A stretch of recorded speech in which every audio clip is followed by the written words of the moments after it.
حضور اکرم صلی اللہ علیہ وآلہ وسلم کا ارشاد ہے،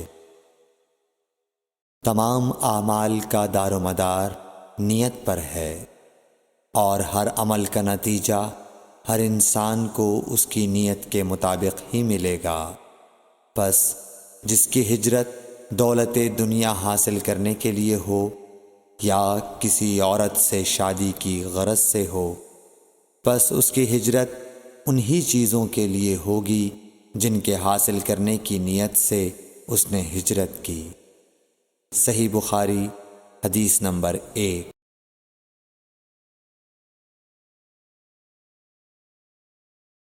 حضور اکرم صلی اللہ علیہ وآلہ وسلم نے فرمایا کہ وحی نازل ہوتے وقت کبھی مجھ کو گھنٹی کی سی آواز محسوس ہوتی ہے، اور وحی کی یہ کیفیت مجھ پر بہت شاق گزرتی ہے۔ جب یہ کیفیت ختم ہوتی ہے تو میرے دل و دماغ پر اس فرشتے کے ذریعے نازل شدہ وحی محفوظ ہو جاتی ہے، اور کسی وقت ایسا ہوتا ہے کہ فرشتہ بشکل انسان میرے پاس آتا ہے اور مجھ سے کلام کرتا ہے، پس میں اس کا کہا ہوا یاد رکھ لیتا ہوں۔ صحیح بخاری حدیث نمبر 2۔ حضرت صلی اللہ علیہ وآلہ وسلم پر وحی کا ابتدائی دور اچھے سچے پاکیزہ خوابوں سے شروع ہوا۔ آپ خواب میں جو کچھ دیکھتے وہ صبح کی روشنی کی طرح صحیح اور سچا ثابت ہوتا۔ پھر من جانب قدرت آپ تنہائی پسند ہو گئے، اور آپ نے غار حرا میں خلوت نشینی اختیار فرمائی، اور کئی دن اور رات وہاں مسلسل عبادت اور یاد الہی و ذکر میں مشغول رہنے لگے۔ جب تک گھر آنے کو دل نہ چاہتا توشہ ہمراہ لیے ہوئے وہاں رہتے۔ توشہ ختم ہونے پر ہی اہلیہ محترمہ حضرت خدیجہ رضی اللہ تعالی عنہا کے پاس تشریف لاتے، اور کچھ توشہ ہمراہ لے کر پھر وہاں جا کر خلوت گزین ہو جاتے۔ یہی طریقہ جاری رہا یہاں تک کہ آپ پر حق منکشف ہو گیا، اور آپ غار حرا ہی میں قیام پذیر تھے کہ اچانک حضرت جبرائیل علیہ السلام آپ کے پاس حاضر ہوئے اور کہنے لگے کہ اے محمد پڑھو۔ آپ فرماتے ہیں کہ میں نے کہا کہ میں پڑھنا نہیں جانتا۔ آپ صلی اللہ علیہ وسلم فرماتے ہیں کہ فرشتے نے مجھے پکڑ کر اتنے زور سے بھینچا کہ میری طاقت جواب دے گئی، پھر مجھے چھوڑ کر کہا پڑھو۔ میں نے پھر وہی جواب دیا کہ میں پڑھا ہوا نہیں ہوں۔ اس فرشتے نے مجھ کو نہایت ہی زور سے بھینچا کہ مجھ کو سخت تکلیف محسوس ہوئی، پھر اس نے کہا کہ پڑھ۔ میں نے کہا میں پڑھا ہوا نہیں ہوں۔ فرشتے نے تیسری بار مجھ کو پکڑا اور تیسری مرتبہ پھر مجھ کو بھینچا، پھر مجھے چھوڑ دیا اور کہنے لگا کہ پڑھو اپنے رب کے نام کی مدد سے جس نے پیدا کیا اور انسان کو خون کی پھٹکی سے بنایا۔ پڑھو اور آپ کا رب بہت ہی مہربانیاں کرنے والا ہے۔ پس یہی آیتیں آپ حضرت جبرائیل علیہ السلام سے سن کر اس حال میں غار حرا سے واپس ہوئے کہ آپ کا دل اس انوکھے واقعے سے کانپ رہا تھا۔ آپ حضرت خدیجہ کے ہاں تشریف لائے اور فرمایا کہ مجھے کمبل اوڑھا دو، مجھے کمبل اوڑھا دو۔ لوگوں نے آپ کو کمبل اوڑھا دیا۔ جب آپ کا ڈر جاتا رہا تو آپ نے اپنی زوجہ محترمہ حضرت خدیجہ رضی اللہ تعالی عنہا کو تفصیل کے ساتھ یہ واقعہ سنایا، اور فرمانے لگے کہ مجھ کو اب اپنی جان کا خوف ہو گیا ہے۔ آپ کی اہلیہ محترمہ حضرت خدیجہ رضی اللہ تعالی عنہا نے آپ کی ڈھارس بندھائی اور کہا کہ آپ کا خیال صحیح نہیں ہے، اللہ کی قسم آپ کو اللہ کبھی رسوا نہیں کرے گا، آپ تو اخلاق فاضلہ کے مالک ہیں، آپ تو کنبہ پرور ہیں، بے کسوں کا بوجھ اپنے سر پر رکھتے ہیں، مفلسوں کے لیے آپ کماتے ہیں، مہمان نوازی میں آپ بے مثال ہیں، اور مشکل وقت میں آپ امر حق کا ساتھ دیتے ہیں۔ ایسے اوصاف حسنہ والا انسان یوں بے وقت ذلت و خواری کی موت نہیں پا سکتا۔ پھر مزید تسلی کے لیے حضرت خدیجہ رضی اللہ تعالی عنہا آپ کو ورقہ بن نوفل کے پاس لے گئیں، جو ان کے چچا زاد بھائی تھے اور زمانہ جاہلیت میں نصرانی مذہب اختیار کر چکے تھے اور عبرانی زبان کے کاتب تھے۔ چنانچہ انجیل کو بھی حسب منشائے خداوندی عبرانی زبان میں لکھا کرتے تھے۔ انجیل سریانی زبان میں نازل ہوئی تھی، پھر اس کا ترجمہ عبرانی زبان میں ہوا۔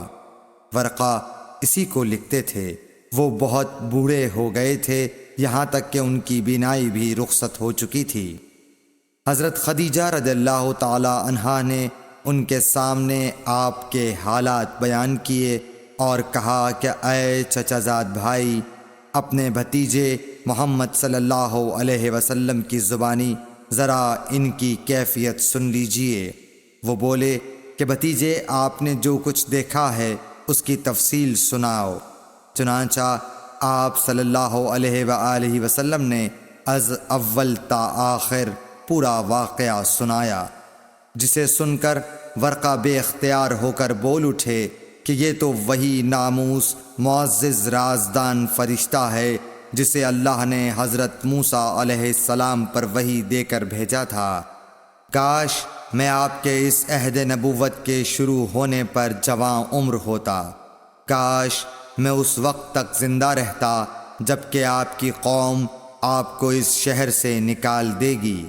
رسول کریم صلی اللہ علیہ وآلہ وسلم نے یہ سن کر تعجب سے پوچھا کہ کیا وہ لوگ مجھ کو نکال دیں گے، حالانکہ میں تو ان میں صادق و امین و مقبول ہوں۔ ورقہ بولا، ہاں یہ سب کچھ سچ ہے، مگر جو شخص بھی آپ کی طرح امر حق لے کر آیا، لوگ اس کے دشمن ہی ہو گئے ہیں۔ اگر مجھے آپ کی نبوت کا وہ زمانہ مل جائے تو میں آپ کی پوری مدد کروں گا، مگر ورقہ کچھ دنوں کے بعد انتقال کر گئے۔ پھر کچھ عرصے تک وحی کی آمد موقوف رہی۔ صحیح بخاری حدیث نمبر 3۔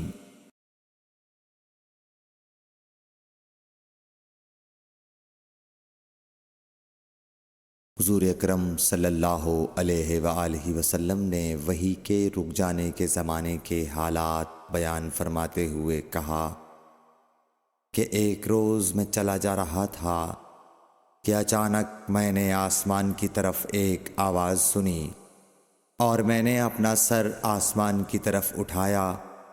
کیا دیکھتا ہوں کہ وہی فرشتہ جو میرے پاس غار حرا میں آیا تھا، وہ آسمان و زمین کے بیچ میں ایک کرسی پر بیٹھا ہوا ہے۔ میں اس سے ڈر گیا اور گھر آنے پر میں نے پھر کمبل اوڑھنے کی خواہش ظاہر کی۔ اس وقت اللہ پاک کی طرف سے یہ آیات نازل ہوئیں، اے لحاف اوڑھ کر لیٹنے والے، اٹھ کھڑا ہو اور لوگوں کو عذاب الہی سے ڈرا، اور اپنے رب کی بڑائی بیان کر، اور اپنے کپڑوں کو پاک صاف رکھ اور گندگی سے دور رہ۔ اس کے بعد وہی تیزی کے ساتھ پے در پے آنے لگی۔ صحیح بخاری حدیث نمبر 4۔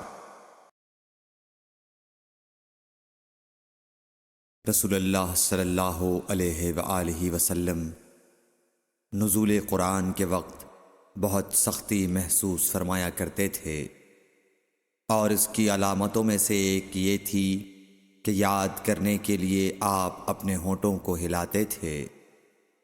ابن عباس رضی اللہ تعالی عنہ نے کہا، میں اپنے ہونٹوں کو ہلاتا ہوں جس طرح آپ ہلاتے تھے۔ سعید کہتے ہیں، میں بھی اپنے ہونٹ ہلاتا ہوں جس طرح ابن عباس رضی اللہ تعالی عنہ کو میں نے ہلاتے دیکھا۔ پھر انہوں نے اپنے ہونٹ ہلائے۔